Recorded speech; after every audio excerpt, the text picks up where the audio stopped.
ধর্মীয় গ্রন্থ এবং পুরাণে নরকের 7টি ভয়াবহ শাস্তির বর্ণনা দেওয়া হয়েছে, যা পাপীদের তাদের কর্ম অনুসারে দেওয়া হয়। এই শাস্তিগুলি এতটাই কঠোর এবং যন্ত্রণাদায়ক যে তাদের সম্পর্কে জানলে আপনার গা শিউরে ওঠে। প্রথম শাস্তি হল তমিশ্র নরক, যেখানে প্রতারককে অন্ধকারে পিটিয়ে হত্যা করা হয়।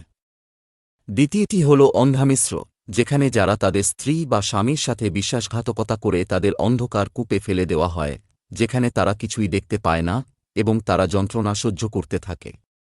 তৃতীয় শাস্তি হল রৌরব নরক, যেখানে নিষ্ঠুর এবং হিংস্র মানুষকে আগ্নেয়গিরির মতো উত্তাপে ফেলে দেওয়া হয়। চতুর্থটি হল কুম্ভক নরক, যেখানে যারা ব্রাহ্মণকে হত্যা করে বা তাদের গুরুর সাথে বিশ্বাসঘাতকতা করে তাদের ফুটন্ত তেলে ফেলে দেওয়া হয়। পঞ্চম শাস্তি হল অশীপত্রবন নরক, যেখানে যারা মিথ্যা বলে এবং পাপ ছড়িয়ে দেয় তাদের তরবারির মতো পাতায় ভরা বনে তাড়িয়ে দেওয়া হয়। ষষ্ঠ শাস্তি হল শূলপ্রত নরক, যেখানে যারা কাম এবং ব্যভিচারে লিপ্ত হয় তাদের লোহার কাঁটা ভরা মাঠে ঠেলে দেওয়া হয়। সপ্তম এবং শেষ ভয়াবহ শাস্তি হল সান্দ্রিপাক নরক, যেখানে অন্যায়কারীদের বিষাক্ত সাপ এবং পোকামাকড় কামড়ায়। এই শাস্তি আত্মাকে ভীত করে এবং জীবনে ধর্মের পথ অনুসরণ করার জন্য সতর্ক করে।